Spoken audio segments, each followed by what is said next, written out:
Welcome to the channel, everyone. Today's video is going to be the first of a 5-part review that's actually a little bit different from my normal ones.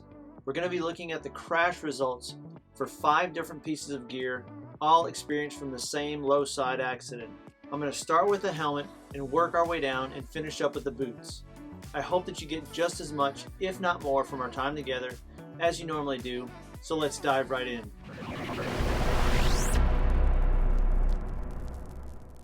I'll start by saying that the rider involved in the crash is okay and making a really strong recovery.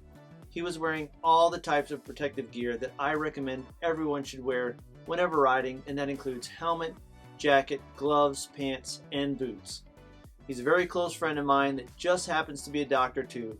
So not only do we get to see firsthand the way that his gear physically performed, but we'll also get a very accurate and detailed analysis of his experience with the gear on.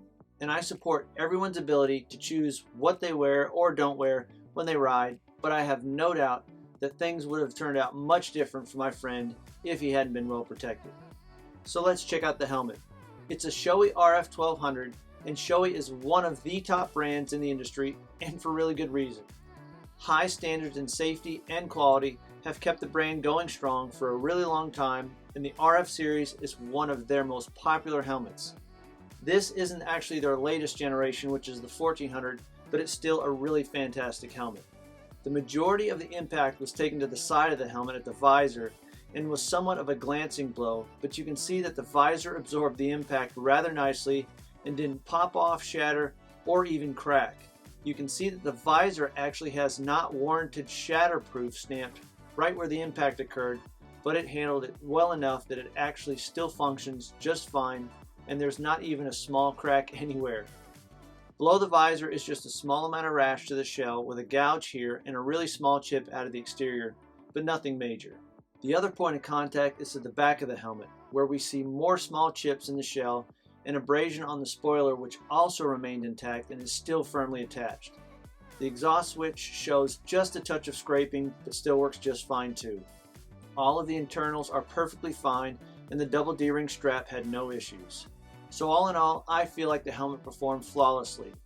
I'm quoting my friend who said, "His head felt great, absolutely no pain at all, and the impact was strong like a whack from a baseball bat." This is a great real-world encounter that speaks volumes to the value and importance of a quality helmet.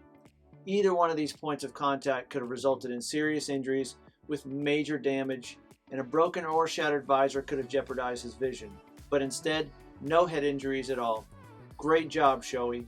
Thanks for watching today, and stay tuned for part 2, where I review the jacket worn in the crash and see how it fared. Hint, not as well as the helmet. If you enjoyed the review, don't forget to hit the like button, and please subscribe to the channel, and as always, gear up and be safe. I'll see you guys soon.